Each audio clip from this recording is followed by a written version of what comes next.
I've said quite a few times when I've been doing this is one of the best ways of noticing changes in yourself, and I can see here, again, I do need a haircut. Anyway, I come to you today, and it's a recorded message. I'm not live, but I'll try to be as live as possible.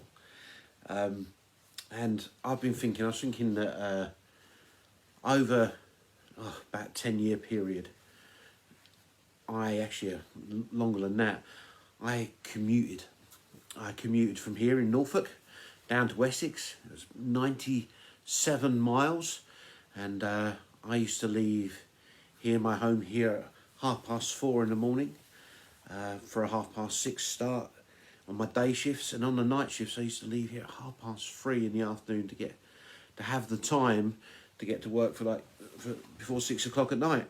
And you know what, commuting, it teaches you some lessons, and when you're in the car that amount of time, it gets you to thinking.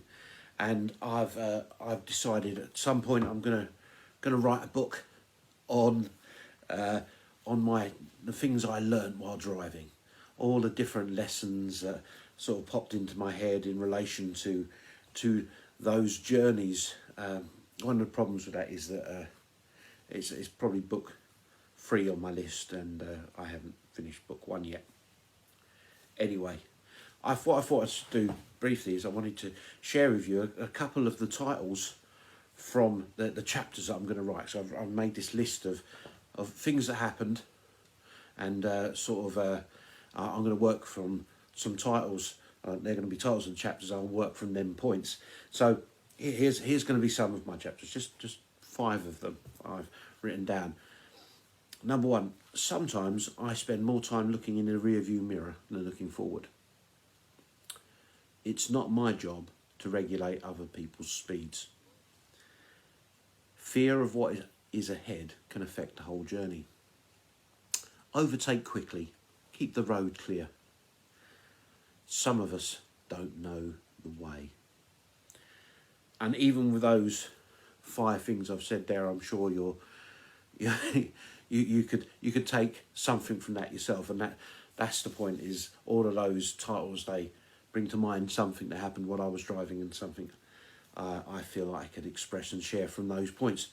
But all of that got me thinking about this simple word, journey, about being on a journey. And read this in Philippians chapter 2, verse 13. This is Paul. He's writing to the church in Philippi, and he says this. He says, "Therefore, my dear friends, as you have always obeyed, not only in my presence, but now much more in my absence, continue to work out your salvation with fear and trembling. For it is God who works in you to will and to act in order to fulfill his good purpose." Now it says there about working out our salvation. What does that mean? And I think this refers to this journey that we're on, this journey of life, for us to become the us we're made to be, the me I'm created to be, the you that you are created to be.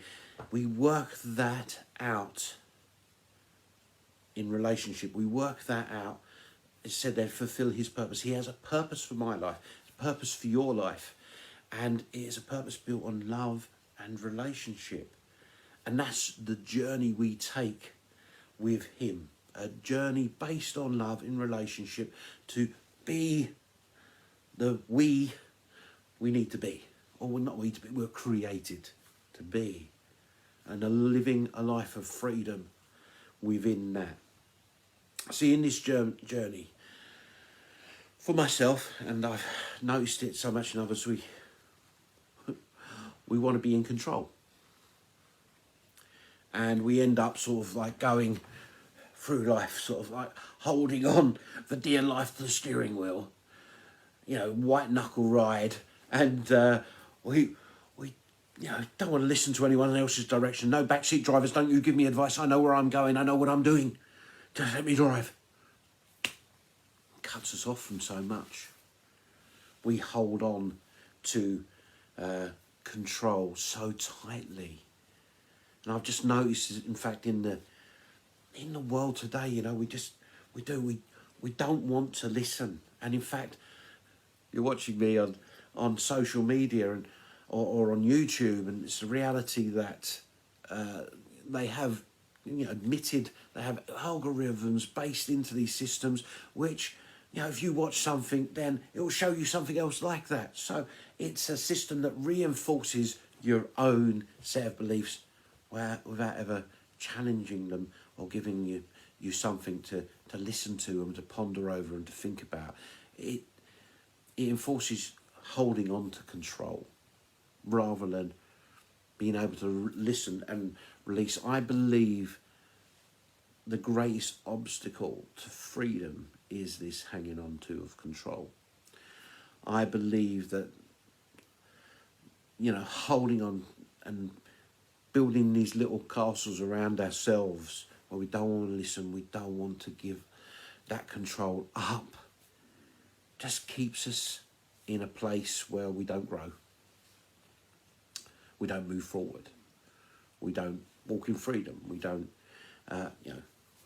we don't live fully. We don't become who we were made to be. And the difficult bit about changing that way forward is to give up control. And that's so hard. And one of the ways we do that is through listening. And, I mean, really listening. And not just that, you know, listening isn't, a place where you're, you know, waiting to speak again. Listening's about actually hearing what somebody's saying to you. It's about actually taking it on board, pondering it, thinking about what someone else's point of view is. And ultimately, in relationship with God, we move forward. I move forward. I'd encourage you to move forward in that relationship. It's in the listening to Him. And sometimes in that listening, we face some hard truths where we need to make important decisions about which way we turn. But that's the way forward. It's not in building walls. It's not in closing our ears. It's not shouting louder than the person across the way who's shouting too. It's about giving up control. Jesus lived so freely in his life because of his submission to his Father and to being led by the Holy Spirit. So he lived this ultimate life of freedom. And that is my aim. I'd encourage that to be your aim, to step forward, to be who you were created to be, to work out your salvation with fear and trembling according to his purpose. And we're only going to do that when we let go, when we give up give up the control, not a bit of the control, and start listening. Then we get on with that journey. Have a great day. Thanks for your time. God bless.